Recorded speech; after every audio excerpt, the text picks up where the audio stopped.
Continuamos en el 13º encuentro de jurisdicciones, independencia y autonomía judicial. En esta oportunidad, la ponencia denominada Recurso Extraordinario de Casación en el nuevo Código Procesal del Trabajo. Para ello nos acompaña el magistrado de la Sala Laboral del Tribunal Superior de Cali, el doctor José Manuel Tenorio Ceballos, quien es abogado, especialista en Derecho al Trabajo y a la Seguridad Social de la Universidad ICESI, doctorando de la Universidad Católica Argentina, ex magistrado auxiliar de la Sala Laboral de la Corte Suprema de Justicia y, como lo dije, actualmente magistrado en provisionalidad de la Sala Laboral del Tribunal Superior de Cali. También se ha desempeñado como docente universitario en posgrados y maestrías. Bienvenido, doctor Tenorio.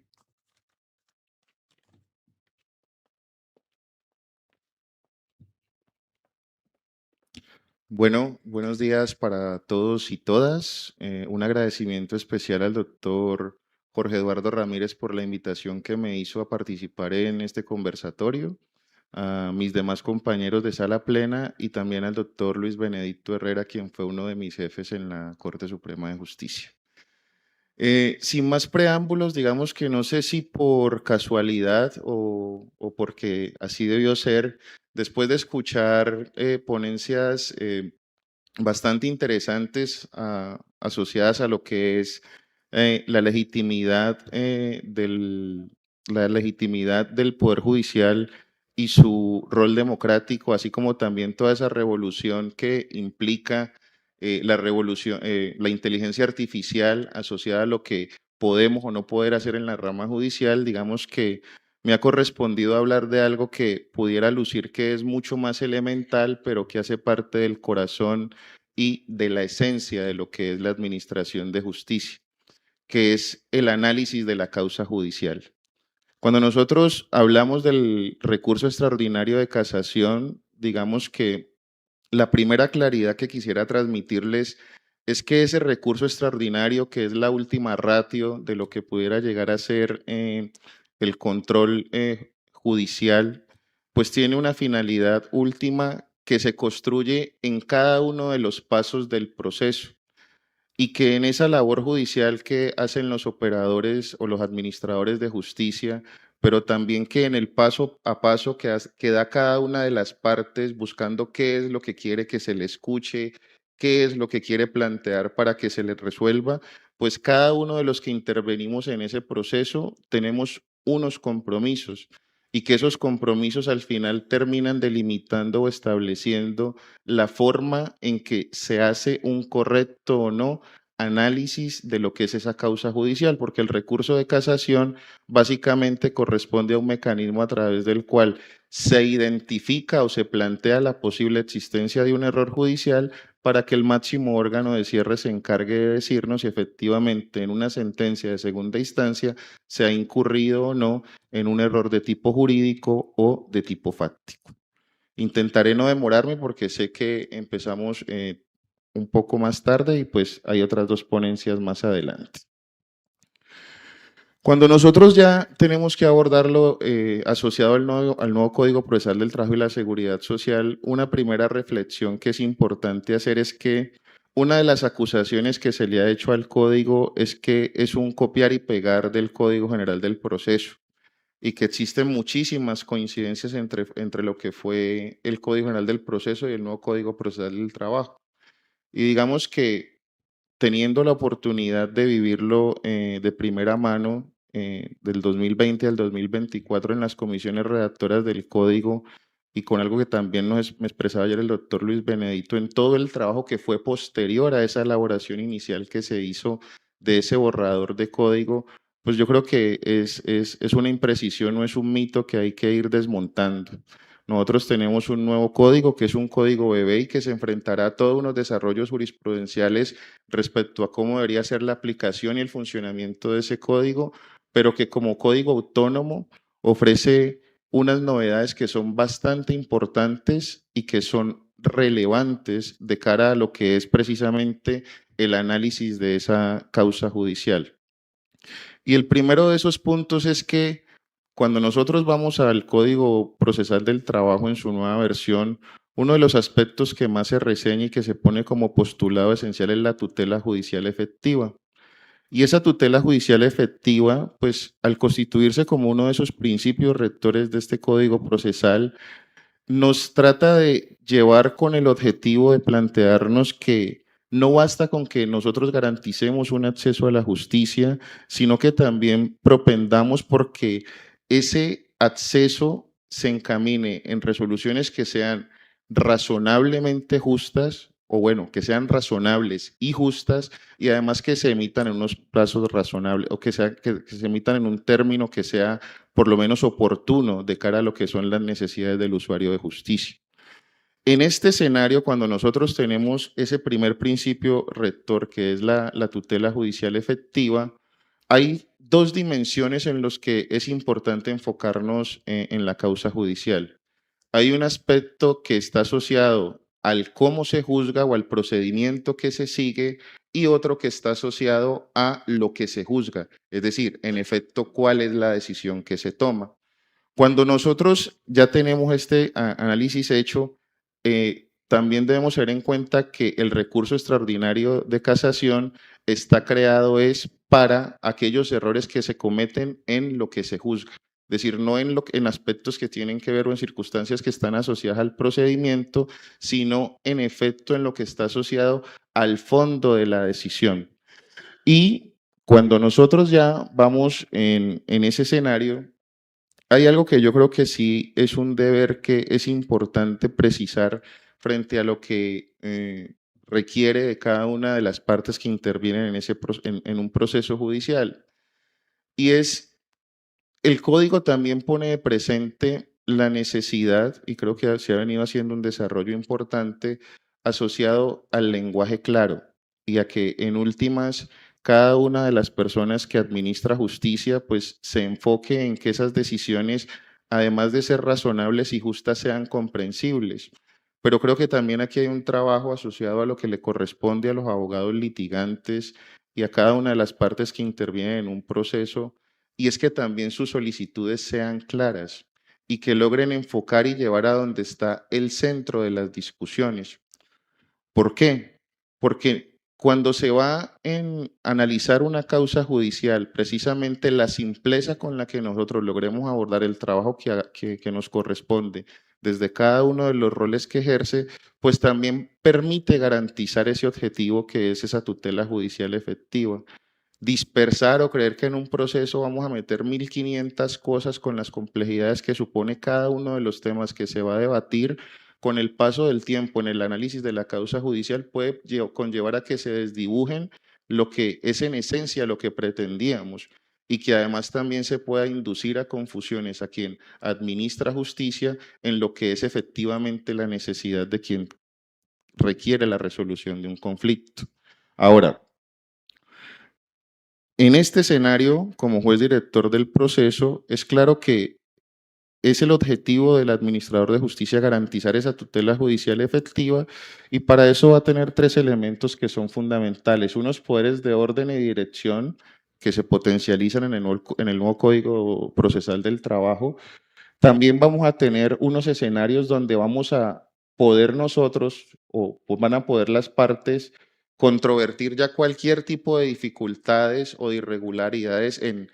los procedimientos que se surten y que son necesarios que se hagan para que eventualmente logremos enfocarnos al final en lo que se juzga, que es lo que vamos a analizar mediante el recurso extraordinario de casación. Entonces es claro que cuando eventualmente hay alguna irregularidad en las reglas propias de cada juicio, pues lo que le corresponde a las partes es a través de los mecanismos que tienen de impugnación o los remedios procesales, tratar de corregir esas irregularidades. Entonces, no en vano, cuando hay errores frente a los procedimientos que se surten, pues nosotros tenemos control de legalidad, excepciones previas, nulidades, remedios procesales, conflictos de competencia o la interrupción y la suspensión de los procesos. Cada vez que nosotros hablamos de alguna falencia procesal, debemos entender que estos son los caminos que debemos seguir, porque al final el recurso extraordinario de casación se va a centrar única y exclusivamente es en lo que nosotros estamos juzgando. Otro de los elementos que es importante que tengamos en cuenta es, bueno, ¿cuáles son los conflictos laborales que nosotros tenemos? Y cuando nosotros hablamos de esos conflictos laborales, hablamos de dos grandes macros o de dos grandes clasificaciones que se pueden dar. Nosotros tenemos conflictos en derecho y tenemos conflictos económicos.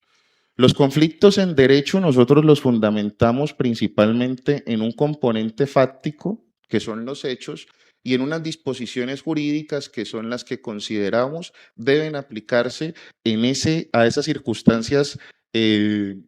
fácticas que estamos planteando.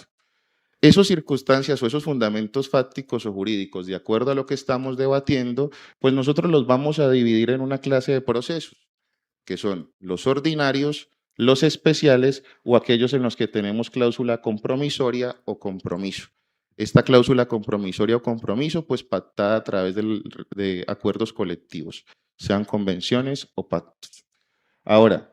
cuando nosotros nos enfocamos en estos conflictos de intereses o económicos, pues básicamente son conflictos que ya se resuelven a través de los mecanismos de heterocomposición, ya sea mediante la negociación colectiva, y tienen unos procedimientos distintos de resolución, pues a través de los tribunales de arbitramiento y un recurso excepcional que es el recurso de anulación. Cuando nos vamos a enfocar en el recurso de casación, pues debemos tener claro que está concebido en el ordenamiento jurídico actual para los procesos que son de naturaleza ordinaria. Es decir, a hoy, única y exclusivamente el Código Procesal del Trabajo que tenemos en la actualidad del recurso de casación, lo que permite es que sea susceptible del recurso de casación los procesos ordinarios. Ahora, en ese análisis de la causa judicial de esos procesos ordinarios, pues hay toda una serie de etapas que nosotros surtimos al interior del proceso y que es necesario que se visualice desde el momento que se presenta una demanda la posibilidad de que ese proceso le vaya a llegar a la Corte Suprema de Justicia para que lo analice en un recurso extraordinario de casación. Y eso es un aspecto que muchas veces olvidamos. Cuando nosotros abordamos el análisis de la causa judicial, pues nos encontramos que esos fundamentos fácticos y jurídicos se plantean en una demanda y en una contestación mediante los mecanismos exceptivos pertinentes. Ahí también, en un aspecto procedimental, ya nos toca validar si están vinculados o no la totalidad de terceros que puedan ser interesados en ese proceso. ¿Para qué? Para que pasemos a un aspecto que, si bien es cierto, se puede simplificar con las herramientas que nos planteaban de inteligencia artificial, es fundamental en el proceso laboral, que es la fijación del litigio. Cuando nosotros abordamos la fijación del litigio, nosotros estamos marcando el derrotero que ese proceso va a seguir hasta que llegue a la Corte Suprema de Justicia. Y no en vano muchas veces pasa que por ligerezas o por algún tipo de ambigüedades, esto que no se planteó en la fijación del litigio, al final acabe convertido en un aspecto en la Corte Suprema de Justicia donde se deseche porque porque se piensa o se plantea que corresponde a un hecho nuevo o a un medio nuevo. Entonces, cuando nosotros estamos enfocados en la práctica judicial y en el análisis de la causa judicial, hay algo que considero que es importante que consideremos quienes administramos justicia, y es que nuestra labor primordialmente es la de escuchar.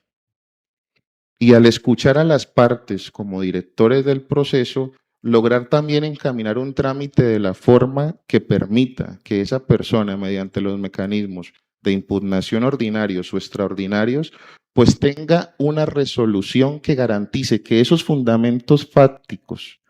que planteó al momento de presentar su demanda, pues tengan todo el recorrido que requieren y deben tener en caso tal de que se tenga que llegar a un recurso extraordinario de casación. Ahora, cuando fijamos ese litigio, se van a decretar unas pruebas, y en esa decisión de primera instancia, pues también aparece una labor esencial del juez, que es donde él ya no escucha, sino donde ya está la posibilidad de expresar lo que después de escuchar tiene para comunicarle a las partes. Y en esta decisión de primera instancia se evalúan los hechos jurídicamente relevantes, se valoran las pruebas y se da la calificación jurídica de esos hechos. ¿Por qué todo esto es importante? Porque al final el análisis de la causa judicial no corresponde sino a la construcción de pilares. Cuando nosotros construimos unos pilares, lo que estamos exponiendo, mire, con los hechos que usted me está dando, esto es lo que yo encuentro probado, y una vez yo encuentro esto probado, yo voy a calificar jurídicamente esos hechos de esta forma, con la suficiencia en el razonamiento y en la argumentación que damos al respecto. Pero resulta ser que estos pilares se erigen desde la decisión de primera instancia. Y frente a esa decisión de primera instancia, la claridad que tenga el juez de primer grado de lograr exponer cuáles son sus planteamientos, tanto fácticos como jurídicos, en los que fundamenta su decisión, pues va a permitir que las personas efectivamente o de una forma garante acudan a lo que son sus mecanismos de impugnación.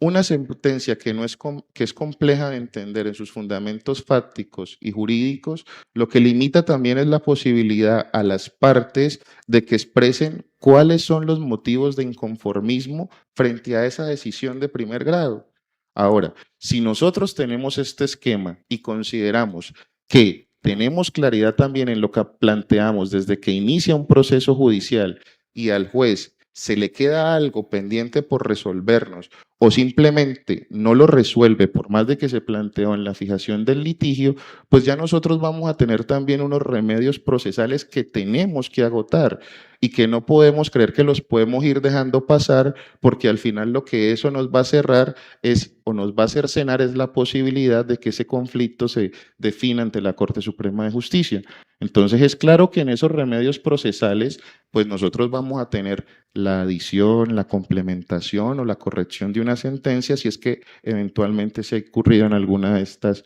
imprecisiones. Ya cuando nosotros nos centramos en esta primer labor que cumple el juez de primer grado, que ya nos va depurando frente a esos fundamentos fácticos y jurídicos, cuáles son los pilares de la decisión que tuvo, y aparte de esos pilares fácticos y jurídicos que tuvo, cuáles son los motivos de controversia que puede llegar a tener una de las partes en el proceso, pues venimos a lo que es susceptible de analizarse en la decisión de segunda instancia. Entonces, en esa decisión de segunda instancia, pues nosotros nos vamos a enfocar en validar con respeto a los principios de consonancia y de congruencia la forma en que deberíamos resolver la respuesta tanto a los pilares que tuvo el juez de primera instancia como las controversias que se están dando frente a los mismos. Ahora, en este escenario, ¿qué es importante también que nosotros consideremos en estas decisiones de segunda instancia? Las sentencias vienen resguardadas con una presunción de acierto y legalidad, y eso nos lo ha dicho la Corte Suprema de Justicia a los tribunales, pero también hay una labor que realiza ese juez de primera instancia, y en esa labor de ese juez de primera instancia que tiene una inmediación a una prueba, pues también se dan unos escenarios donde él tiene un criterio jurídico que como tribunal podemos compartir o nos podemos apartar de él, porque no son pocas las veces en que como tribunal podemos decirle al juez de primera instancia que cometió un craso error, que se equivocó, que cómo se le ocurre, pero al final el asunto va a la Corte Suprema de Justicia y es a nosotros, a los tribunales, a los que nos dicen que el juez de primera instancia sí tenía razón.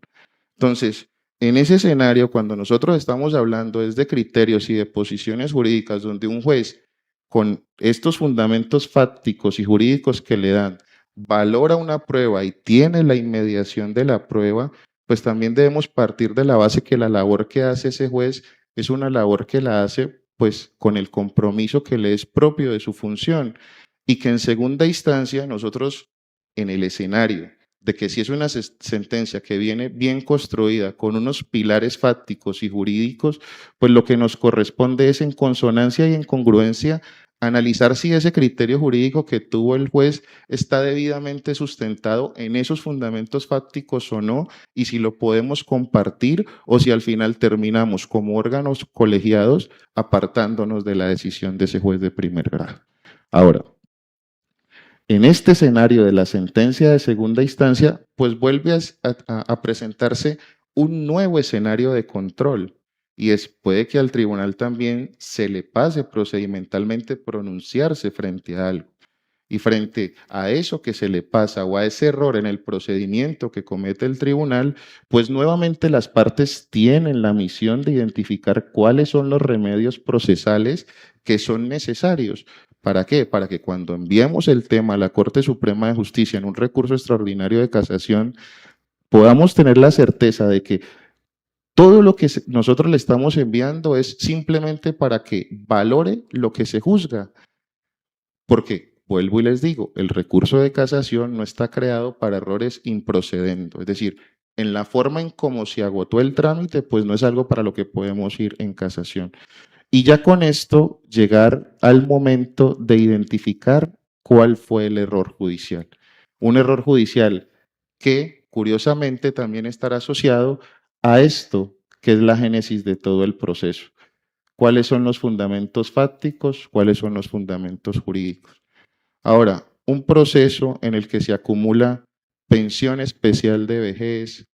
culpa patronal, estabilidad laboral reforzada, pues imagínense cuál va a ser el desarrollo práctico que se le van a tener que dar a cada uno de estos fundamentos fácticos y jurídicos y cuál va a ser toda la labor titánica que se tiene que hacer de aquí en adelante para que cuando lleguemos a identificar este error judicial por el cual creemos que debemos ir en el recurso extraordinario de casación, pues logremos plantear esencialmente lo que era la necesidad de ese usuario de la Administración de Justicia que lo tuvimos o debimos tener claro desde aquí. Con este escenario y digamos que con este contexto previo, hay unos aspectos que el Código Procesal del Trabajo nos trae y que son supremamente relevantes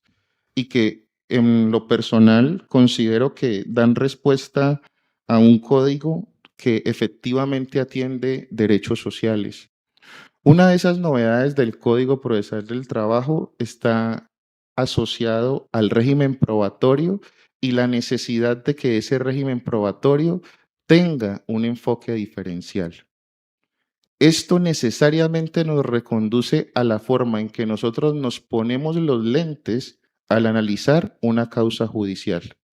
Y también, pues, tiene un compromiso de parte de quienes litigan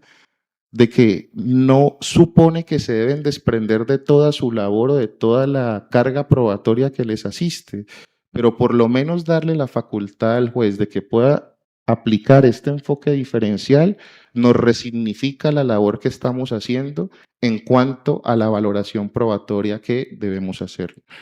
Otro de los postulados fundamentales que nos trae el Código Procesal del Trabajo es la carga dinámica de la prueba.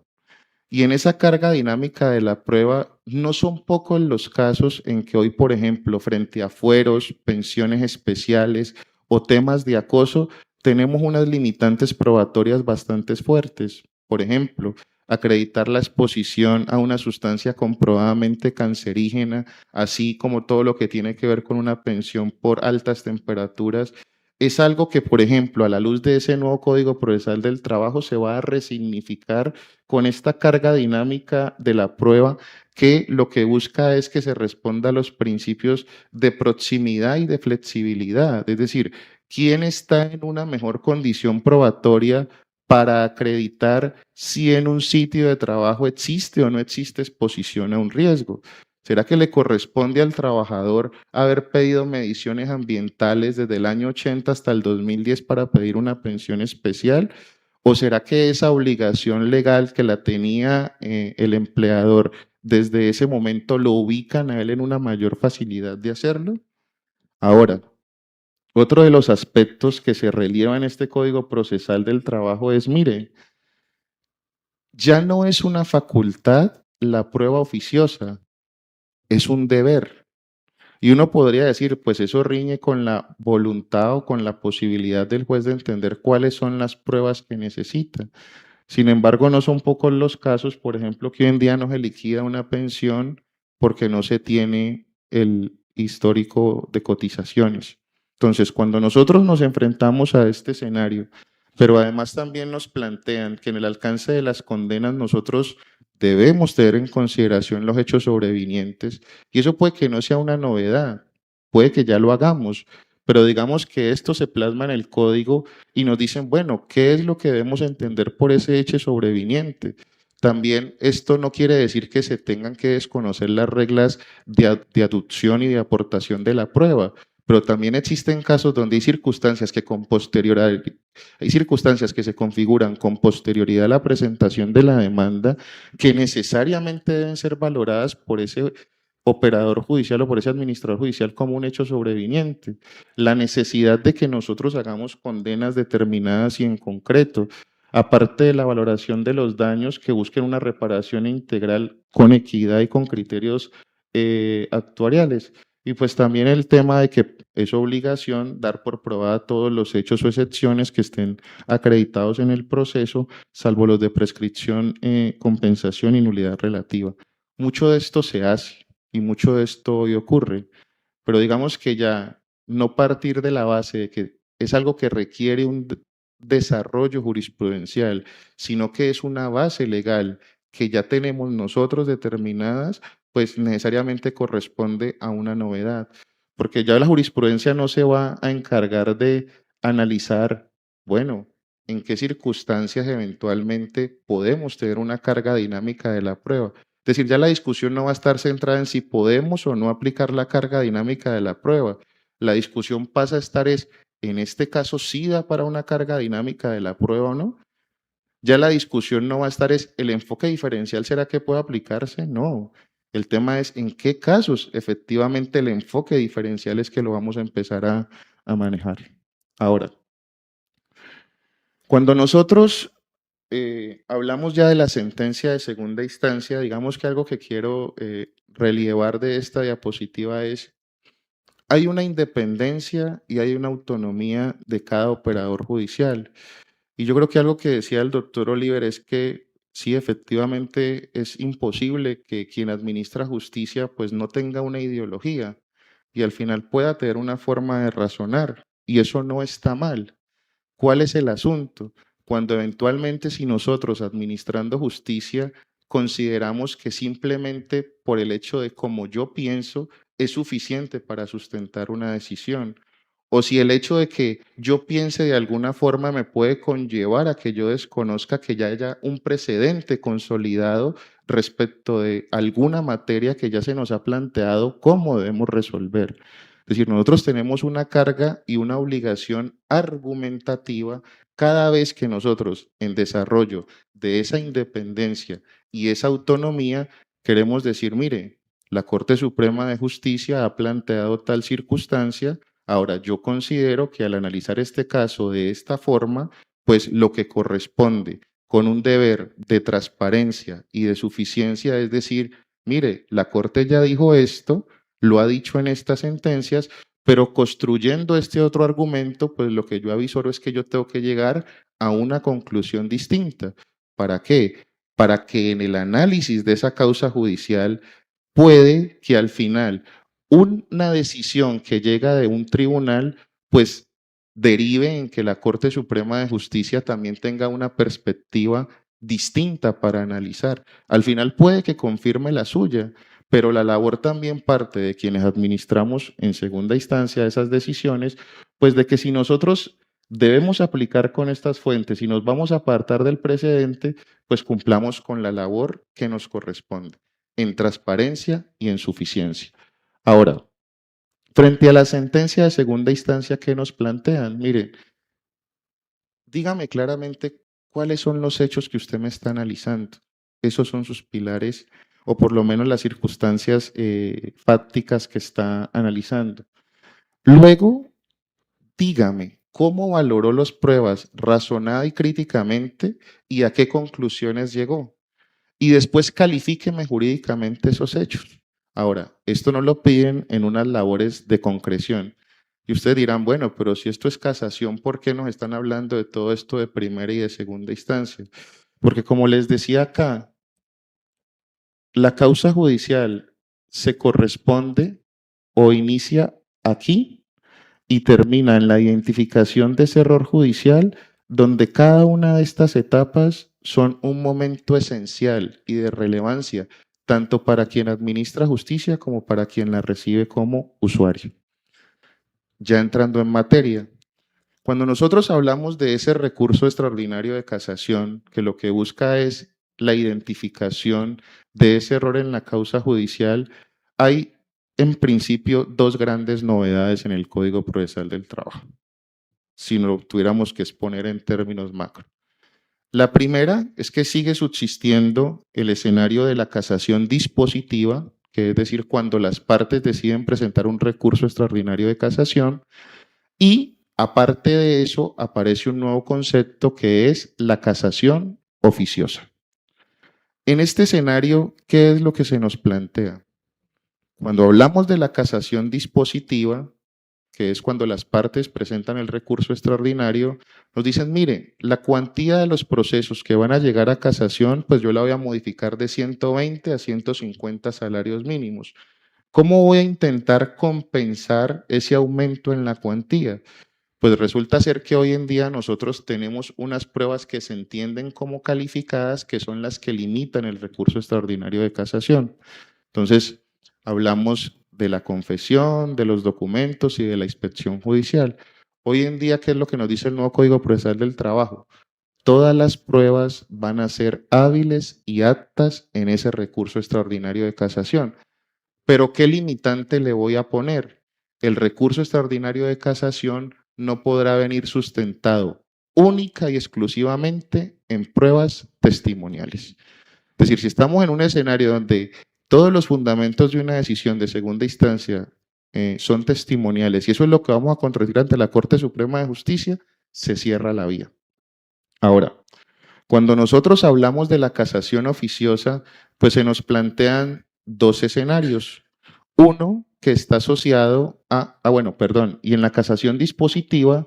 también ya nosotros no hablamos solamente de los procesos ordinarios. También hoy en día es posible acudir, bueno, hoy en día no, a partir del 2 de abril del próximo año, es posible acudir al recurso extraordinario de casación también en los procesos especiales de fuero y de acoso, que es algo que a hoy no podríamos hacer. Ahora, en lo que tiene que ver con esa casación oficiosa, pues se abren dos vías. Una va a poder ser por la solicitud del tribunal de que quiera que unifiquen jurisprudencia y otra cuando la Corte considere que ese es un caso que merece un pronunciamiento por parte de la Corte Suprema de Justicia. Y que aparte de eso va a tener la facultad de casar de oficio cuando vea que es evidente la transgresión de algún derecho fundamental. Por regla general, nosotros en materia en materia laboral, pues nosotros hablamos de un derecho humano laboral. Entonces, esto abre un espectro bastante amplio respecto de aquellas circunstancias que son las que la Corte va a analizar. En cuanto a los fines de la casación, subsisten, pero digamos que hay tres que considero importantes en mi criterio resaltar, que es la necesidad de que a través de ese recurso extraordinario también se garantice la eficacia de instrumentos internacionales suscritos con Colombia, la protección de los derechos constitucionales y la reparación a los agravios generados a las partes con la sentencia. Ahora, en la casación oficiosa lo que nos dicen es, mire, esto puede ser por dos vías. Una, cuando la solicita el tribunal 15 días después de haber proferido su sentencia, planteando que hay una necesidad subjetiva o una necesidad objetiva. Es decir, aun cuando las partes no interpongan el recurso extraordinario de casación, el tribunal le puede decir, mire, yo considero que en este caso sí puede ser necesario un pronunciamiento de la Corte Suprema de Justicia para que usted por favor nos unifique jurisprudencia. Y la otra vía es cuando se tenga la necesidad subjetiva y es, mire, yo lo que considero es que en este caso me planteé si es necesario o no garantizar un enfoque diferencial en la resolución del mismo. Estas dos vías, o digamos que esta vía lo que hace es que en los 15 días siguientes el magistrado ponente o el tribunal puedan mandar una solicitud a la Corte para su análisis. Hay que ver cuáles son los mecanismos que la Corte establecerá para ese procedimiento de selección y que al final le diga si considera que sí es necesario que se pronuncie.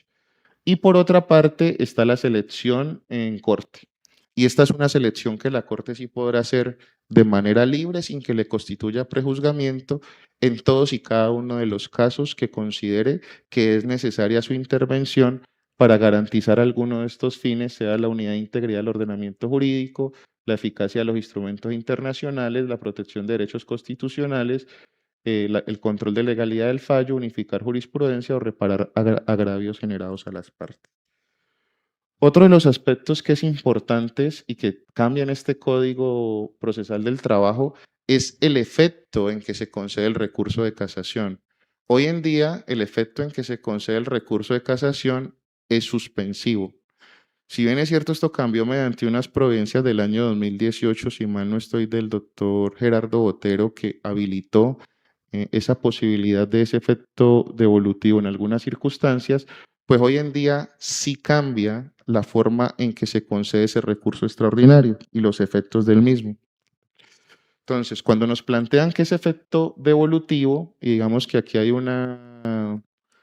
crítica que alguna vez escuché y es que de pronto el código aquí sí se quedó corto porque ese efecto devolutivo debió de pronto también haberse contemplado también frente a las sentencias de primera instancia, pero digamos que ya tenerlo en segunda instancia es un avance, pues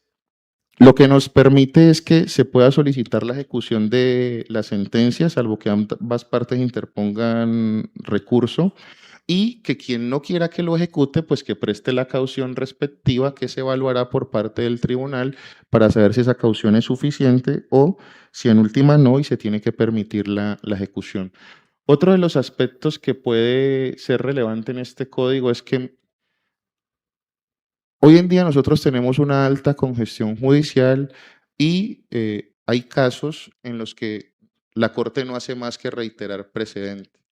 Por ejemplo, uno de ellos, condición más beneficiosa. Entonces, existen circunstancias en las que el Código Procesal del Trabajo lo que permite es que se inadmita el recurso extraordinario de casación, salvo que el recurrente cumpla con su labor de argumentar por qué considera que en ese caso puntual subsisten circunstancias y se plantean argumentos suficientes para la modificación de un criterio. Otro de los aspectos que también trae este código es la acumulación de fallos. Es decir, pueden en una misma temática o en una misma sentencia de casación abordarse varios casos que aborden la misma temática. Y pues si hay una agrupación temática que no respeta turno, pero que esa está por la ley estatutaria de administración de justicia. Esto es importante y es en la forma en que se interpone y se concede el recurso extraordinario de casación. Esperemos que el reparto único nacional también logre distribuir estas cargas entre todos los tribunales del país, que es una de las facultades o una de las posibilidades que contempla el Código Procesal del Trabajo. ¿Por qué? Porque el tema de la interposición y la concesión del recurso de casación, pues ya se centraliza en los tribunales.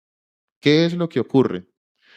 Hoy en día es claro que una persona puede decir, interpongo el recurso de casación, la corte, el tribunal analiza si el interés económico es suficiente o no y lo remite a la Corte Suprema de Justicia para que admita la demanda, corra traslado de esa demanda, después califique la demanda de casación y después de calificar esa demanda de casación, pues corra traslados a los opositores. Este trámite es un trámite que puede llevar un tiempo que es considerable, desde la misma remisión del tribunal a la Corte Suprema de Justicia. Hoy en día, ¿qué es lo que plantea el Código Procesal del Trabajo? Usted tiene 5 días para interponer el recurso de casación. El tribunal le analizará si en últimas usted es susceptible de que se le conceda o no conforme al interés económico que tenga. Ahora, concedido ese recurso de casación, las partes interesadas tienen que sustentar el recurso no ante la Corte, sino ante el tribunal. Entonces, eso lo que hace es que una vez le corran traslado a usted y le digan efectivamente le concedo el recurso de casación, usted va a tener 20 días para sustentar la demanda de casación. ¿Para qué? Para que cuando llegue esa sentencia a la Corte con esa demanda de casación, un procedimiento que antes se hacía en 3 pasos, que era admisión, y la calificación, o bueno, dos pasos, se unifique, bueno, admitir, correr traslado y calificar, se unifique solamente en un solo paso. Entonces, será la Corte la que se encargará, una vez ya se le hayan remitido esas demandas de casación, de admitir, de correr traslado, admitir, calificar y correr traslado. Ahora, ¿cuándo se da un escenario distinto? Cuando el tribunal considera que no le asiste interés económico a la parte. Al considerar que no le asiste interés económico a la parte, pues siguen subsistiendo las posibilidades del recurso de reposición y de queja, y en caso tal de que el tribunal no reponga, pues remitirá a la Corte para que proceda a resolver la queja correspondiente, y en caso de que se considere que estuvo mal denegado, pues se inicie todo el trámite, pero en un sentido donde se le corre traslado a la persona para que sustente su demanda de casación. Después se corre traslado, se le corre traslado para que sustente, se le califica la demanda de casación y se le corre traslado a los opositores. Ahora, cuando nosotros ya hablamos, para cerrar, de la técnica de ese recurso de casación, por más de que el código despliega una serie de circunstancias que son mucho más explicativas en cuanto a la forma en que se debe presentar esa demanda de casación, es importante que nosotros comprendamos que siguen subsistiendo únicamente dos causales: la violación de la ley sustancial y la reforma en perjuicio. Cuando nosotros hablamos de esa violación de la ley sustancial, pues lo que estamos diciendo es, mire, yo considero que el tribunal incurrió en un error jurídico o en un error fáctico, que eso se corresponde a las vías. Creo que incurrió en una vía directa o en una vía indirecta.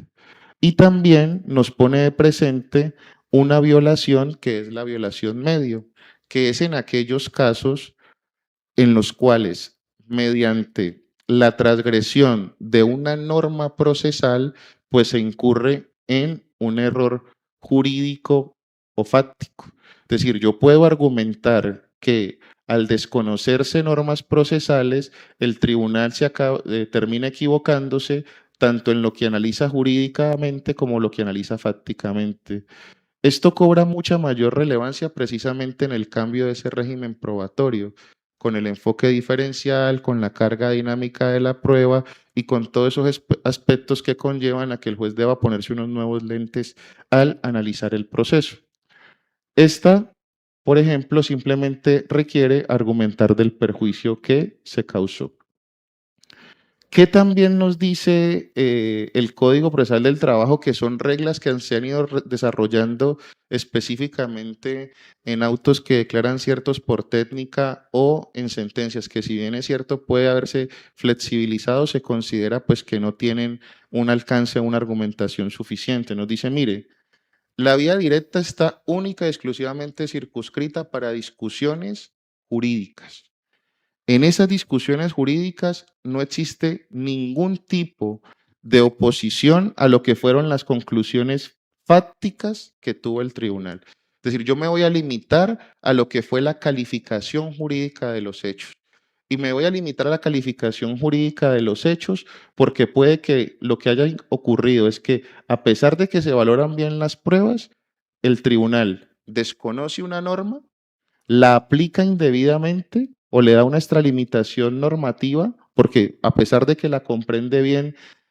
la aplica a un supuesto que no está regulada en ella o la interpretó erróneamente. Es decir, le dio una inteligencia a esa norma que no era la que le correspondía.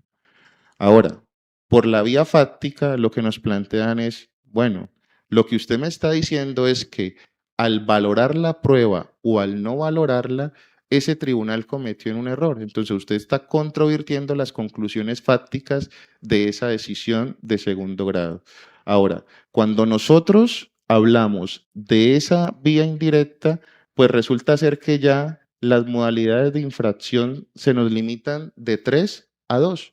Y nos dicen, mire, si lo que pasa es que una persona valora indebidamente una prueba o no la valora, lo cierto es que eso puede llevar, uno, a que no aplique el precepto que regulaba esa circunstancia fáctica,